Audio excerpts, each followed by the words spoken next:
हामी जीवनमा केही राम्रो कर्म गरेर स्वर्गमा यदि पुग्न सक्यौं भने पनि स्वर्गमा गएर इन्द्र आदि देवताहरूको दर्शन हामीले पाउन सक्छौं है। तर भागवत स्वर्गमा पाइँदैन अरे के।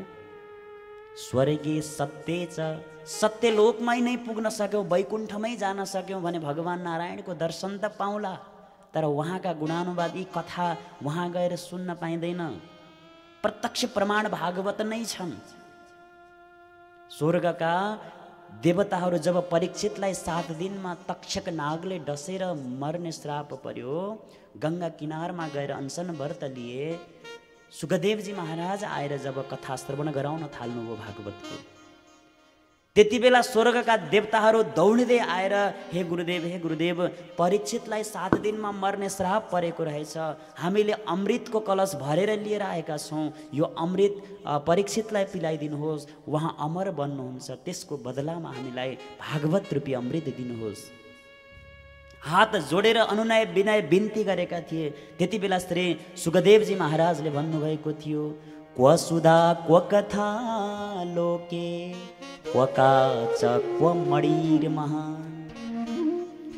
अरे देवता हो, तिमीहरूले स्वर्गबाट अमृतको कलश भरेर लिएर त आएछौ, तर यो भागवत रूपी अमृतको अगाडि त्यो स्वर्गको अमृत यदि तुलना गर्ने हो भने कस्तो हुन्छ भन्दा, यदि कसैले एउटा फुटेको सिसाको टुक्रो लिएर आएर ए हजुर यो सिसाको बदलामा हजुरले हजुरको घरको अमूल्य मडी मलाई दिनुहोस् न, साटौँ न भन्यो भने कसैले साट्न सक्छ?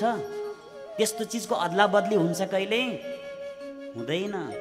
बस त्यस्तै हो, भागवत रूपी अमृतको अगाडि त्यो स्वर्गको अमृत फिका छ। अमूल्य मणिसँग एउटा फुटेको काँचको सिसाको टुक्रो साट्न खोजे जस्तै हो, त्यस्तो चिज हो यो। स्वर्गे सत्ये च कैलासे वैकुण्ठे नास्त्ययं रसः अतः पिबन्तु सद्भाग्या मा मुञ्चत कर्हिचि। राम्रो कर्म गरेर स्वर्गसम्म पुग्न सक्यौं भने इन्द्र आदि देवताको वास होला, वैकुण्ठमै पुगे पनि साक्षात् भगवानको दर्शन त होला। कैलाश धाममा पुग्न सकियो केही कर्म गरेर भने ठिक छ, भोलेनाथको दर्शन त त्यहाँ पाउन सकौँला। तर अतः पिबन्तु सद्भाग्या मा मुञ्चतु कर्हिचित् नास्ति अपि अयं रसः। यो भागवत रूपी अमृत न त स्वर्गमा गएर पाइन्छ, न त हामीले कैलाशमा गएर पाइन्छ, न त हामीले वैकुण्ठमा गएर पाइन्छ। बस हामी त कति भाग्यमानी देवताहरूले आहा कति भाग्यशाली ती व्यक्तिहरू, कति भाग्यशाली ती मनुष्यहरू आफ्नै घर घरमा बसी बसी आनन्दले यो अमृत भागवत रूपी अमृत पान गर्न पाएका छन्, जीवनलाई धन्य धन्य बनाउन पाएका छन्। कति भाग्यशाली ती पृथ्वी लोकका धराधाममा बस्ने ती मानवहरू आज प्रशंसा देवताहरूले गरिरहेका छन्। अरे हाम्रो त्यस्तो यो दिव्य श्रीमद् भागवत छ। हृदय विद्यते हृदय ग्रन्थि छिद्यन्ते सर्व संशया। जब यो भागवत रूपी कथालाई पान गरेपछि के हुन्छ? माया मोह आदि आदि सारा मनभित्रका विकारहरू हटेर जान्छन् अनि मनमा प्रेमको भक्तिको त्यो बस मूल फुट्न थाल्छ। अरे आत्मस्वरूप परमात्माको हामीलाई बोध हुन थाल्दछ। बस सारा बन्धनहरू माया र मोहका बन्धनहरू टुटेर जान्छ र दिव्य भगवानको धाम भगवानको चरणमा वास गराउन सक्ने सामर्थ्य यो भागवतमा हुन्छ।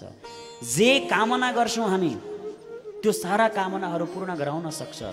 यदि हामी पितृ उद्धारको कामना गरेर भागवत पुराण घरमा लगाउँछौं भने 21 कुल पितृहरूको उद्धार हुन्छ अरे र घरमा सुख शान्ति समृद्धि छोराछोरीहरूमा सुसंस्कार सारा कुराहरू भागवतले हामीलाई प्रदान दिन सक्छन्। त्यस्तो महान यो दिव्य भागवत छ।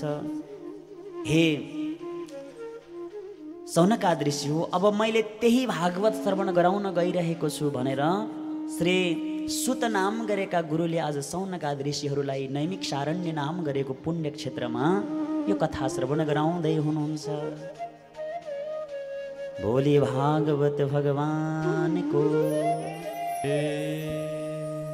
प्रश्न गर्नुभयो अब ऋषिहरूले, गुरुदेव यो दिव्य भागवत कहिले कुन युगमा कसरी भागवतको रचना कसरी भयो, कसले रचना गर्यो, कुन ठाउँमा रचना गरियो, सबै विस्तारपूर्वक श्रवण गराउनुहोस् भनेर प्रश्न गर्नुभयो। कस्मिन् युगे प्रवृत्तेयं स्थाने वा केन हेतुना कुतः संचोदितः कृष्ण कृतवान् संहिता मुनिः। कस्मिन् युगे प्रवृत्तेयं, यो भागवतको रचना कुन युगमा भयो भन्नुभयो, कुन ठाउँमा भयो, के का लागि भयो, के प्रयोजन छ यो भागवत बनाउनुमा भनेर सुन्दर प्रश्न गर्दा आज सुत नाम गरेका गुरुले भन्नुहुन्छ, द्वापरे समनु प्राप्ते तृतीये युग पर्यये जातः पराशरादि योगी व्यासव्याम कलया हरे। द्वापर युगको अन्तिम समयमा त्रिकाल द्रष्टा श्री सुकदेव श्री वेदव्यासजी महाराजले अगाडि आउने भविष्यलाई दृष्टिगोचर गर्नुभयो अरे। अब समय के कस्तो आउँदैछ हैन भन्दाखेरि त यसो दृष्टि लगाएर हेरेको त भयङ्कर कलिकाल आइरहेको छ। अब कलियुगका प्राणीहरू कस्ता हुन्छन्, मानवहरू व्यक्तिहरू भन्दा मन्दा सुमन्द मतयो मन्द भाग्यायुपद्रुताः, अत्यन्तै मन्द बुद्धि भएका हुने रहेछन् है। सत्य द्वापर त्रेता युगमा जस्तो अत्यन्त कुशाग्र बुद्धि हुन्थ्यो त्यस्तो हुँदैनन् कलियुगका व्यक्तिहरू, अत्यन्त मन्द बुद्धि भएका हुन्छन्। अझै कतिपय त अत्यन्तै पापाचारी हुनेछन्, कति भ्रष्टाचारी पनि हुनेछन्। हे भगवान्, अब उनीहरूको कसरी उद्धार हुने होला, उनीहरूलाई सतमार्गमा अब कसरी लगाउने होला भन्ने अत्यन्तै चिन्ता हुन थाल्यो आज श्री वेदव्यासजी महाराजलाई। यो वेद यति क्लिष्ट छ, वेदको भाषा यति गहन, यो चिजलाई कसरी बुझ्न सक्छन् होला तिनीहरूले, ती मन्द बुद्धि भएकाहरूले। कलियुगी प्राणीहरूको उद्धार कसरी गर्ने होला भन्ने चिन्ता हो। एउटा वेद थियो सबैभन्दा पुरानो ऋग्वेद। अब कलियुगी प्राणीलाई, मानवहरूलाई अझै सहज बनाउनको लागि, थोरै सहज बनाउनको लागि एक वेदलाई 4 भागमा विभाजन गर्नुभयो। हे मनमा अझै पनि सन्तोष भएन, खै के पुगेन जस्तो लाग्यो अरे। त्यसपछि पञ्चम वेदको रूपमा महाभारतको रचना गर्नुभयो, अझै पनि शान्ति भएन मनमा। त्यसपछि अरू पूर्ण 17 पुराणहरू बनाउँदै जानुभयो, केही गर्दा पनि मनमा सन्तोष भएन। हे भगवान्, अब के गर्ने होला, के पुगिरहेको छैन। जब कुनै कविले कविता बनाउँछन्, त्यो कविता पढ्दै जाँदा आफैलाई आनन्द भयो भने त्यो कविताले अरूलाई पनि आनन्द दिन सक्छ। कुनै सङ्गीतकारले सुन्दर भजन गाउँदै हुनुहुन्छ, त्यो सङ्गीतले जबसम्म आफूलाई आनन्द दिँदैन तबसम्म अरू सुन्नेवालालाई पनि त्यसले आनन्द दिँदैन अरे।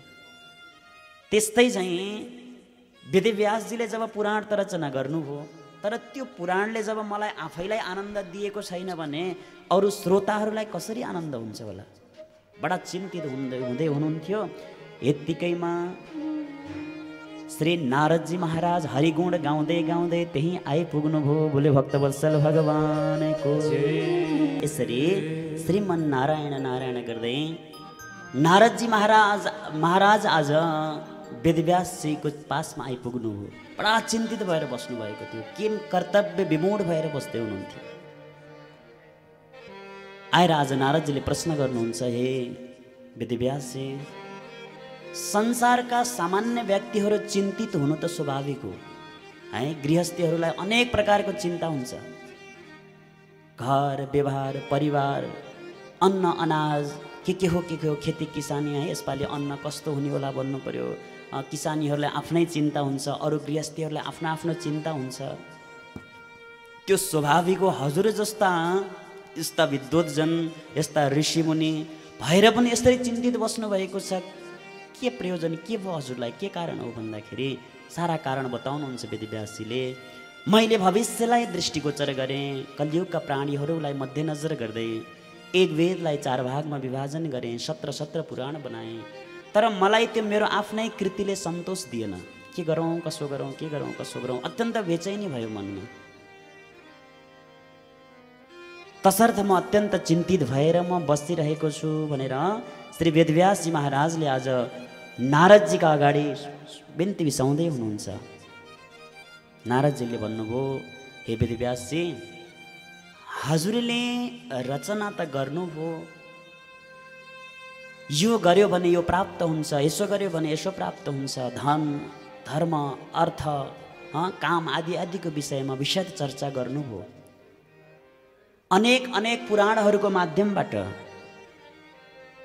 तर अहिलेसम्म विशुद्ध एउटा प्रेमको चर्चा, भगवान गोविन्दको दिव्य प्रेमले भरिएको त्यस्तो चर्चा, भक्तिले भरिएको त्यस्तो चर्चा कुनै पनि पुराणमा समेटिएन। त्यस्तो एउटा सुन्दर बस प्रेमको चर्चा, एउटा भक्तिको चर्चा, मेरो गोविन्द भगवानको दिव्य लीलाहरूले भरिएको त्यो सुन्दर एउटा पुराणको अवरचना गर्नुहोस्।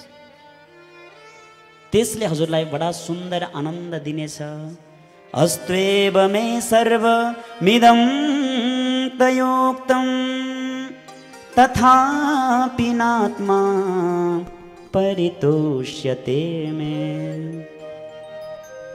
नैष्कर्म्यमप्यच्युतमभाववर्जितं न शोभते ज्ञानमलं निरञ्जनम्। के भन्नुहुन्छ त भन्दा, जुन मानस सरोवरमा दिव्य तरिकाले स्नान गर्नेवाला ती राजहाँसहरूलाई काग तीर्थको त्यो पानीको कुनै महत्त्व हुँदैन। काग तीर्थ भन्ने थाहा छ हजुरहरूलाई? जुठेल्नु कि जुठेल्नु, भाँडा माझेर पानी बगेर गएर जम्मा हुने ठाउँ। त्यो मानस सरोवरमा दिव्य स्नान गर्नेवाला ती राजहंसहरूलाई हाँसहरूलाई त्यो जुठेल्नाको पानीको कुनै महत्त्व हुन्छ र? त्यता त फर्किँदैनन्। जो भगवानका विशुद्ध प्रेमी भक्तहरू छन् तिनीहरूलाई के काम अर्थसँग, के काम त्यो धर्म अन्य कुराहरू कामसँग, कामनाहरू तिनीहरूको मनमा केही हुँदैन। उनीहरूको मनमा केवल भगवान श्री गोविन्द हुनुहुन्छ र कसरी त्यो भगवानलाई प्राप्त गर्ने, कसरी प्रभुको त्यो भक्तिमा रमाउने, कसरी डुब्ने, यति मात्रै कामना हुन्छ। त्यस्ता भक्तहरूलाई पनि आनन्द आओस् जुन पुराण श्रवण गरेर त्यस्तो ज्ञानको पुञ्ज, त्यस्तो भक्तिको पुञ्ज, प्रेमको पुञ्ज, त्यस्तो पुराणको एउटा रचना गर्नुहोस् भनेर जब नारदजीले वेदव्यासजीलाई आज्ञा दिनुभयो, वेदव्यासजीले आफैसँग हारिसक्नु भएको थियो। हे गुरुदेव, जबसम्म मेरो समय थियो, जवानी थियो, त्यति बेला त मबाट त्यस्तो कार्य हुन सकेन भने अब बुढेसकाल आइसक्यो। अब यो बुढेसकालको बुद्धिले झन् के भेटाउन सक्छ होला र? कसरी मबाट त्यस्तो ग्रन्थ तयारी बन्न सक्छ भन्दा आज श्री नारदजीले भन्नुहुन्छ, हे वेदव्यासजी, यो संसारमा असम्भव भन्ने कुरा केही पनि छैन। अर्को कुरा, जहाँ सन्तको आशीर्वाद हुन्छ, जहाँ सद्गुरुहरूको कृपा हुन्छ, सन्तको कृपाले भगवानले दिन नसकेको कुरा पनि सन्तको कृपाले प्राप्त हुन सक्छ। हजुरले हरेस नखानुहोस्, म एउटा नारद ऋषिको हजुरलाई आशीर्वाद छ, कार्य प्रारम्भ गर्नुहोस्, पक्कै पनि हजुर सफल बन्नुहुन्छ भनेर जब नारदजीले बडा सुन्दर तरिकाले आज वेदव्यासलाई आज्ञा गर्नुभयो, आशीर्वाद दिनुभयो र त्यहाँबाट हरिगुण गाउँदै गाउँदै आफ्नो बाटो लाग्नुभयो। अब वेदव्यासजी एकान्तमा बसेर सरस्वती नदीको किनारमा बसेर सुन्दर तरिकाले पुराणको रचना गर्न थाल्नुभयो। त्योभन्दा पहिला अझै वेदव्यासजीको मनले मानेको थिएन, आफ्नो पूर्वजन्मको चरित्र सुनाउनुहुन्छ। हजुरलाई विश्वास लाग्दैन भने सन्तको आशीर्वादमा, सन्तको कृपामा कति धेरै ठुलो शक्ति हुन्छ म आफै उदाहरण छु भन्नुहुन्छ नारदजीले। किन?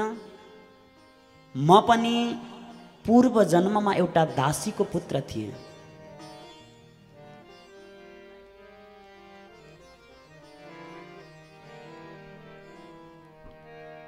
आज आफ्नो पूर्व जन्मको चरित्र श्रवण गराउँदै नारदजीले भन्नुहुन्छ, अहम पुरातीत भवं भवे मुने दास्यास्तु कास्यासन वेदवादिनं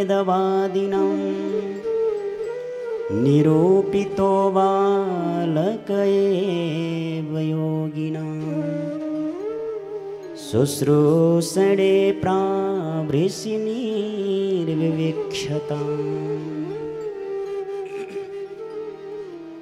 हे वेदव्यासजी, यदि हजुरलाई विश्वास लाग्दैन भने म पनि पूर्व जन्ममा एउटा नोकर्ने दासीको छोरो थिएँ। आज सन्तको कृपाले देवर्षि नारद बनेर हिँड्न पाएको छु। मेरी आमाले अरूको घर घरमा गएर पोछा लगाउने, अरूको काम गर्ने, जुठा भाँडा माझ्ने, त्यस्तो गरेर म गर्भमै भएको बेलामा मेरो पिताजीले छोडेर जानुभएको थियो अरे मलाई। म गर्भे टुहुरो थिएँ। अनि समय आएपछि म जन्मेँ। कति दुःख गरेर आफूले नखाई नलाइ आधा पेट खाएर आफू चिसोमा सुतेर मलाई ओभानोमा सुताएर अर्काको गिटी कुटेर हुन्छ कि, अर्काको ढुङ्गा माटो बोकेर हुन्छ कि, अर्काको घरमा गएर जुठा भाँडा माझेर हुन्छ कि, अर्काको लुगा धोएर हुन्छ कि, त्यस्तरी नोकर जस्तो बनेर, नोकर्नी बनेर, दासी बनेर जसो तसो गरेर मलाई हुर्काउनु हो। एक समयको कुरा, चतुर्मासाको बेला थियो। हाम्रो गाउँमा कसैले चौमासाको व्रत पूजा गरेका थिए। टाढाबाट, देवघाटबाट अथवा कुनै तीर्थबाट सन्तको समूह त्यहाँ आएको थियो। सुन्दर तरिकाले चौमासाको व्रत प्रारम्भ भयो। अब ती सन्तहरूलाई, ती गुरुहरूको सेवा गर्नको लागि कुनै त्यहाँ सेवादार काम गर्नेको आवश्यकता परेछ। अब मेरी आमाले त्यस्तै काम खोज्ने गर्नुहुन्थ्यो। बस कसैले भन्यो, आमा त्यही ठाउँमा त्यही सन्तहरूको सेवाको लागि नियुक्त हुनुभयो 4 महिनाको लागि। अब मलाई घरमा छोडेर आमाले यदि जानुहुन्थ्यो भने कोही थिएन हेर्ने होला, बोकेर लिएर जानुहुन्थ्यो वहीँ। अनि लगेर एउटा छेउमा राखिदिनुहुन्थ्यो मलाई। तर सानैदेखि एउटा म आमाको संस्कार, आमाले जहाँ राखिदिनुहुन्थ्यो म जसरी राख्नुहुन्थ्यो त्यसरी टपक्क बसिरहन्थेँ अरे एक ठाउँमा। उतातिर सन्तहरूले आनन्दले पूजा आजा, होइन, हवन आदि कर्महरू, भजन नाम संकीर्तन कथा प्रवचन सत्सङ्गहरू चलिरहन्थ्यो। म एक ठाउँमा थपक्क जब बसिरहेको देख्दाखेरि ती सन्तहरूले पनि खुब माया गर्नुहुन्थ्यो मलाई। हेर हेर कस्तो सुन्दर बालक, यति सानै उमेरमा छ, कति बुझ्ने बालक, कति आनन्दले बसेको। धेरै सबैले माया पनि गर्नुहुन्थ्यो। अनि मैले सक्ने काम आमालाई सघाउने पनि गर्थेँ। फेरि सजिला साना साना कामहरू आमालाई सघाउने पनि गर्थेँ। जब काम सकिएपछि एक ठाउँमा बसेर सन्तहरूको प्रवचनहरू, लीलाहरूलाई सुन्ने गर्थेँ, भगवानका लीलाहरूलाई। जब हरिगुण गाउनुहुन्थ्यो, भजन नाम संकीर्तन गर्नुहुन्थ्यो, ताली बजाउँदै एउटा छेउमा आनन्दले नाच्ने गर्थेँ। यस्तै गर्दा गर्दै 4 महिनासम्म त्यो व्रत कथाहरू सुन्दै मलाई पनि के लाग्न थाल्यो भने यो संसार भनेको त के पो रहेछ र, है? आखिरीमा 2 दिनको संसार रहेछ। हामी एक्लै आउने, एक्लै जाने। जति मेरो भए भने पनि छोडेरै जाने हो। हाम्रो असली घर अन्तै रहेछ। यहाँ 2 दिनका लागि पाहुना भएर आएका रहेछौँ। त्यो कुरा मलाई सानैदेखि नै पनि बुझ्न थालेँ मैले। अनि मलाई यस्तो लाग्यो सबै छोडेर म पनि सन्त बनेर बाबाहरूसँग जाउँ कि जस्तो लाग्यो बचपनदेखि नै। मैले ती सन्त गुरुहरूसँग भन्ने गएर तोते भाषामा बाबाजी बाबाजी म पनि हजुरहरू जस्तै जोगी बन्छु, मलाई पनि लिएर जानुहोस् भन्न थालेँ मैले। त्यति बेला ती बाबाहरूले भन्नुहुन्थ्यो, बाबु जति तीर्थ व्रत गर दान पुण्य गर, जति तीर्थ व्रत गर दान पुण्य गर, तिम्री आमा रोइन् भने व्यर्थै हुन्छ तर। ती सन्तहरूले मलाई के भनेर सम्झाउन थाल्नुभयो भने, बाबु तिम्री आमाको बुढेसकालको एकमात्र सहारा हौ तिमी। तिम्रो मनमा म सन्त बन्छु, जोगी बन्छु, भगवानको भजन गर्छु भन्ने आयो, त्यो धेरै राम्रो कुरा हो। तर अहिले हामीले तिमीलाई लिएर जानु हुँदैन। तिमीलाई हामीले लिएर गयौँ भने तिम्रो बुढी भएकी ती आमा एक्लै हुन्छन्। बुढेसकालमा उनको लागि कोही सहारा छैन। यदि घरको भगवान घरकी आमालाई रुवाएर तिमी वहाँ गएर सन्त बनेर जोगी बनेर भगवानको तपस्या गरेर जति साधना गरे पनि यदि ती आमा घरमा बसेकी आमाले तिमीलाई सम्झिँदै रुँदै गरिन्, दुःख पाएर रोइन् भने तिमीले गरेको व्रत अनुष्ठान कुनै पनि कामको हुँदैन। त्यही भएर बाबु घरकी ईश्वर, घरकी बोल्नेवाला, चल्नेवाला, प्रत्यक्ष बोल्नेवाला घरको भगवान आमाको सेवालाई छोडेर अहिले तिमीलाई हामी सन्त बनाउन लिएर जानु हुँदैन। एउटा मन्त्र अवश्य पनि दिन्छौँ। यो मन्त्र निरन्तर घरमै बसे पनि जपिरहनु। बस यो मन्त्र जप्दै आमाको, माताको खूब सेवा गर्नु। जब माताको शरीर पूर्ण हुन्छ त्यसपछि बल्ल तिमीलाई फेरि हाम्रो मार्गमा आउने बाटो खुल्नेछ। ओम नमो भगवते वासुदेवाय। यो सुन्दर मन्त्र आज श्री नारदजीलाई त्यो सानो त्यो बालकलाई ती सन्तहरूले दिनुभयो। सज्जन, वास्तवमै भन्ने हो भने जुनसुकै पुराण हामीले श्रवण गरौँ, जुनसुकै शास्त्र श्रवण गरौँ, सबै शास्त्रले भनेका के छन् भन्दा सबैभन्दा ठुलो सेवा भनेको के हो? माता पिताको सेवा हो। आज नारद जस्ता ऋषिले पनि त्यही भन्नुभएको छ। आज नारदजीले त्यो सानो बालकलाई ती सन्तहरूले, ऋषिहरूले यसरी सम्झाए, बाबु जब तिमी माता पिताको सेवा, आमाको सेवा गर्न सक्दैनौ भने, गर्दैनौ, गएर तपस्या गर्छौ भने त्यो तपस्याको फल तिमीलाई प्राप्त हुँदैन।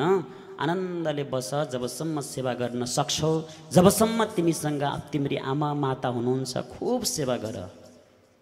भगवान त्यसै प्रसन्न हुनुहुन्छ, त्यसै खुसी हुनुहुन्छ। जसले बिहान उठेर गएर माताको पाउमा ढोक्छ, सज्जन, जसले बिहान उठेर गएर आफ्नो माता पिताको पाउमा ढोक्छ भने जीवनमा कहिले उसलाई दुःख हुँदैन अरे। भगवान त्यो व्यक्तिसँग सधैँ सधैँभरि प्रसन्न हुनुहुन्छ। त्यस्तो महत्त्व छ आफ्नो आमा बाबाको, माता पिताको सेवाको। आज ऋषिमुनिहरूले पनि यही, भागवतकारहरूले पनि यही भन्नुभएको छ। यसरी सुन्दर तरिकाले जब सम्झाएर ऋषिहरू त्यहाँबाट जाने बेला भयो, आज ती दासे, त्यो बालकको ती माताले आफ्नो बालकलाई जब घरमा लिएर जानुभयो, समय एक दिन के भएछ भने गएकी थिइन् गाई दुहुनको लागि। गाई दुहुन जाँदाखेरि त्यो बालकको आमालाई एउटा सर्पले डसिदिएछ। एकदा निर्गतां गेह दुहन्तीं निशिगां पथिं सर्पो दशत्पदास्पृष्टः कृपणां कालचोदितः। गाई दुहुन गोठमा गएको बेलामा एउटा सर्पले डसिदिएछ। आमाको त्यही मृत्यु भयो। आमा कसैले भनिदियो, ए बाबु तिम्रो आमा गोठको अगाडि लडिरहेकी छन्। गएर दौडिँदै गएर हेर्दाखेरि त प्राण छुटिसकेको बिचारा त्यो बेसहारा एक्लो टुहुरो बालक गयो, चिच्चायो, रोए, आमा आमा भने, कराए, छाती पिटे, यता सुमसुम्याए उता सुमसुम्याए। प्राण छुटिसकेको त्यो शरीर कहाँ उठ्थ्यो र? हल्ला गर्दा गर्दै गाउँलेहरूलाई सबैलाई थाहा भयो। आए, एक एक गर्दा गर्दै गाउँले भरिका त्यहाँ आए। बाबु अब रोएर केही हुने होला छैन, आमाको शरीर पुरा भइसक्यो, बरु अब यो मृत लासलाई धेरै यहाँ राख्नुभन्दा छिटो छिटो गरेर लिएर जाउँ, सतीगति गर्नुपर्छ भनेर बस हे वेदव्यास मेरी आमालाई त्यहाँबाट लिएर गए सबै गाउँलेहरू मिलेर। जुन हातले मलाई मेरो बाबु मेरो कालु भन्दै सेवा गर्नुहुन्थ्यो फर्काए फर्काए मैले नै जलाएँ। जसरी बाबु खाना खाना आऊ भनेर बोलाउनुहुन्थ्यो त्यो मुखमा मेरै हातले आगो लगाएर आएँ। धन धन ती आमाको शरीर जल्यो, खरानी भयो। कति हो कति दुःख लाग्यो संसारमा, म गर्वे टुहुरो, पिताजीले छोडेर जानुभयो, मेरो भन्नेवाला कोही थिएन, एउटी आमा हुनुहुन्थ्यो, ती आमा पनि संसार मलाई एक्लो बनाएर जानुभयो। त्यताबाट सोच्दा मलाई अत्यन्तै दुःख लागेको थियो, तर मलाई उता सन्तहरूले दिएको ज्ञान पनि मनमा बसिरहेको थियो। अनि एक मनले सोच्दाखेरि म भक्ति मार्गमा जानको लागि मेरी आमा बाधक हुनुहुन्थ्यो। अब मलाई यहाँ रोक्नेवाला अब माया र मोहको बन्धन अब मलाई केही छैन, अब म जान्छु अब तपस्या गर्न भनेर सारा वर्ष दिनसम्मको कर्महरूलाई पूर्ण गरेर त्यो बालक आज भगवानको तपस्या गर्नको लागि गए। सन्तहरूले जसरी मन्त्र दिएका थिए, उपासनाको पद्धति बताएका थिए, त्यसरी नै आज सुन्दर तरिकाले भगवानको भजन पूजन गर्न थाले। तपस्या गर्दा गर्दै एक झलक प्रभुले दर्शन दिनुभएछ, बिजुली चम्केको जस्तै। अब त झन् एक झलक दर्शन भयो, त्यसपछि फेरि त्यो गायब भयो, हरायो। अब त्यो फेरि दर्शन कसरी पाउँछु भनेर तडपिन थाले। आकाशवाणी भयो, बाबु तिमीले अहिले यो चोलामा प्रत्यक्ष रूपले दर्शन गर्न सक्दैनौ, यसरी नै आफ्नो कार्यलाई अगाडि बढाउँदै जाऊ, अर्को जन्ममा अवश्य पनि तिमीलाई म आफ्नो कृपा पात्र बनाउने छु भन्ने आकाशवाणी भयो। त्यसरी नै तपस्या गर्दा गर्दै नारदको त्यो पूर्व जन्मको शरीर पुरा भयो। अर्को जन्ममा त्यही दासीको पुत्र बालक देवर्षि नारद ब्रह्मको काखबाट प्रकट भए, देवर्षि नारद बनेर हिँडे, उनै त्यस्ता ऋषि भए। हे सुखदेव, हे वेदव्यासजी, म नै हुँ त्यो। कसरी त्यस्तो प्राप्त भयो भन्दा सन्तको कृपाले। आज हजुरले पनि हरेस नखानुहोस्, बुढेसकाल लाग्यो, मैले अर्को पुराण ग्रन्थ रचना गर्न सक्दिनँ कि, मबाट हुँदैन कि भनेर हरेस नखानुहोस्। म एउटा सन्तको आशीर्वाद छ, कार्य प्रारम्भ गर्नुहोस्, पक्कै पनि पूर्ण हुन्छ भनेर सुन्दर तरिकाले आज सम्झाउनु भयो र नारदजी आफ्नो बाटो लाग्नुभयो। वेदव्यासले पुराण रचना गर्दै जानुभयो। रचना त गर्नुभयो, कसलाई लेख्न लगाउने, आफै लेख्दै रच्दै गर्दाखेरि त धेरै समय लाग्ने भयो। प्रारम्भमा गणेशजीको स्मरण गर्नुभएको थियो, वन्दना गर्नुभएको थियो, गणेशजी त्यहाँ आइपुग्नुभयो। अब गणेशजीलाई नै लेख्ने कार्यभार सुम्पिदिनु भयो। अब वेदव्यासजीले श्लोकहरूको रचना गर्ने, गणेशजीले लेख्ने, रचना गर्दै लेख्दै जाँदै पुरा 335 अध्याय 12 स्कन्द 18,000 श्लोकले परिपूर्ण भएको दिव्य श्रीमद् भागवत ग्रन्थको तयारी भयो। बोले भक्तवत्सल भगवानको। अब ग्रन्थको तयारी त भयो, पहिला चिन्ता थियो भने जस्तो कार्य सम्पन्न भएन भनेर अब वेदव्यासजीलाई अर्को चिन्ता भयो। फेरि यस्तो सुन्दर ग्रन्थको तयारी त भयो, अब मेरो त बुढेसकाल लागिसकेको छ, मेरो शेखापछि अब यो ग्रन्थ कसको जिम्मा लगाएर जाने होला? यो भागवत रूपी ग्रन्थलाई, यो धनलाई सम्हाल्न सक्ने अब कसरी बोलाउने भन्दाखेरि वेदव्यासजीले यही भागवतका 2-4वटा सुन्दर सुन्दर श्लोकहरू याद गराउनु भयो आफ्ना शिष्यहरूलाई। ती शिष्यहरू बस सुखदेवजी जुन जङ्गलमा गएर तपस्या गर्नुभएको थियो, त्यही जङ्गलमा गएर सुन्दर तरिकाले यही भागवतका श्लोकहरू अब गायन गर्न थाले। बोले भक्तवत्सल भगवान को। जय।